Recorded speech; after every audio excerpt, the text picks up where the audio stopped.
నిత్యం నాతో నేను చేసేది యుద్ధం. రేయి గడిచి కన్ను తెరిచే వరకు నిస్తో యుద్ధం. కోట్ల జీవకణాలతో నిర్జీవ మనసు చేసే యుద్ధం. రెప్పల మాటన దాగిన కన్నీటితో యుద్ధం. ఈ జీవుడు ఆ దేవుడిలో చేరే వరకు యుద్ధమే. వికారం అకారమైన వేళ ఆత్మతో అంతర్యుద్ధమే. మరి గుప్పడి మెతుకుల కోసం జానడు పొట్ట చేసే పేద ధనిక తారతమ్యాల తరతరాల యుద్ధం. కమలంలో చిక్కిన భ్రమరం చేసే యుద్ధం. సంసార పంకంతో మధ్యతరగతి జీవన యుద్ధం. ఉచ్ఛ్వాస నిశ్వాసాల నడుమ వాయు మార్పుల యుద్ధం. ఈర్ష్యాసూయాల మధ్య జరిగే జీవిత యుద్ధం. దేశ విదేశాల సరిహద్దుల్లో అణువణువున అణుయుద్ధం. ఆంక్షల ఆయుధాలతో మాటల తూటాల యుద్ధం. అవధుల్లాని క్షితిజంలో క్షిపణినై క్షేత్రాన్ని పాలిస్తాను. సవాళ్లను ఎదుర్కొనే సాహసినై యుద్ధ తంత్రాలను ఛేదిస్తాను. నాకు ఈ అవకాశం ఇచ్చింది విట్టి కృష్ణ గారికి, రాధా కుసుమ గారికి ధన్యవాదాలండి. కవితలు చదివినా కూడా మనకి భాష అనేది కాస్త వంటపడుతుంది. అలానే ఏంటంటే ఒకటే పదానికి పర్యాయ పదాలు అవి. ఈరోజు విక్కీ సార్ రాసినటువంటి కవితను చదివి వినిపిస్తాను. మేధావి కొండ చిలువ శీర్షిక పేరు. నా చిన్నప్పుడు మా అమ్మ గుడికి తీసుకెళ్తే గుడిలోని విగ్రహం వైపు ఓసారి, ఆ విగ్రహాన్ని మొక్కే మనుషుల వైపు మరోసారి తదేకంగా చూసేవాడిని. అప్పుడు మనుషులంతా దేవుళ్ళుగా కనిపించేవారు. ఆడభక్తుల ముఖాలు చందమామల్లా, మగభక్తుల ముఖాలు సూర్యుల్లా మెరిసిపోయేవి. ఇప్పుడు పెరిగి పెద్దయ్యాక సమాజ దేవాలయంలో మనుషులు ధరించే వస్త్రాలు, నగలతో ముస్తాబు చేసిన రాత్రి విగ్రహాల దేవుళ్లతో పాటు ముఖాలపై మోసపు మాస్కులు ధరించి హృదయాలను నీచపు బుద్ధుల బురకాల్లో దాచుకుని పైకి ప్లాస్టిక్ నవ్వుల మల్లెపూలు మనసుపై విసురుతూ పలకరించే మానవ మృగాలను చూస్తున్నా. పుట్టల్లోని పాములు కనిపించవు. వీరి గుండెల్లోని వికార విష సర్పాలు అగుపించవు. పాములు తోకలు తొక్కినప్పుడే కాటేస్తాయి.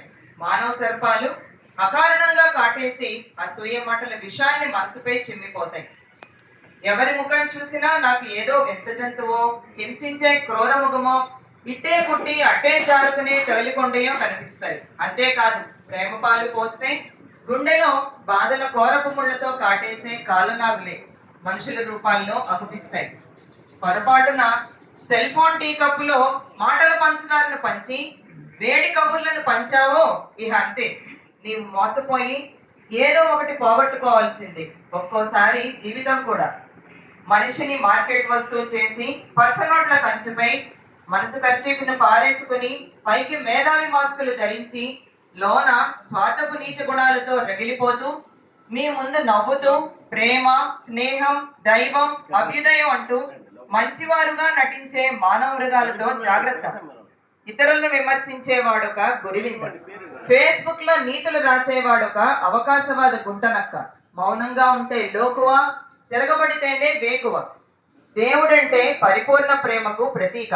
తన స్వార్థం కోసం దేవుని సృష్టించిన మనిషి ఎప్పుడు దేవుడు కాలేడు. వాడు మేధావి కొండ చిలువ మాత్రమే.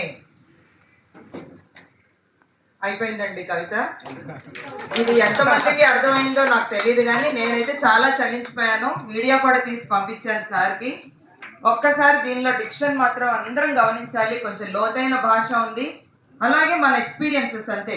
కొత్తగా ఏమి రాశారా అని మీరు ఎవరైనా ప్రయత్నం చేస్తే మన ఎక్స్పీరియన్స్లే, మన అనుభవాల సారమే ప్రతి కవిత అవుతుంది. కానీ వచన కవిత కొంచెం చక్కగా రాయండి. వింటున్నాను ఇందాక నుంచి కవితలు.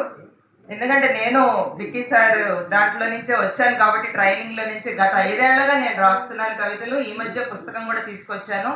అది కూడా యూనివర్సిటీ వారు గ్రాంట్ ఇచ్చారు కాబట్టి, అంటే యూనివర్సిటీ వారు గ్రాంట్ ఇచ్చారు అంటే కనుక కాస్త చెల్లుబాటు ఉన్న కవితలు రాశాను కదా. కాబట్టి మీరు కూడా కాస్త నేర్చుకోవాలి భాష. రాయండి. ప్రతి కుక్క కోసం కూడా రాయొచ్చు, మన చేతిలో ఉన్న సెల్ ఫోన్ గురించి రాయొచ్చు, సెల్ ఫోన్ కవర్ గురించి కూడా రాయొచ్చు. 50 పేజీలు అది కాదు రాయాల్సింది. అది రాసినా కూడా భాష బాగుండాలండి. ఫస్ట్ భావం బాగుండాలి. దయచేసి అందరూ కూడా కొంచెం దృష్టిలో పెట్టుకోండి. నెక్స్ట్ కవి సమ్మేళనానికి చాలా మంచి కవితలు ఎక్స్పెక్ట్ చేస్తున్నాను. Thank you.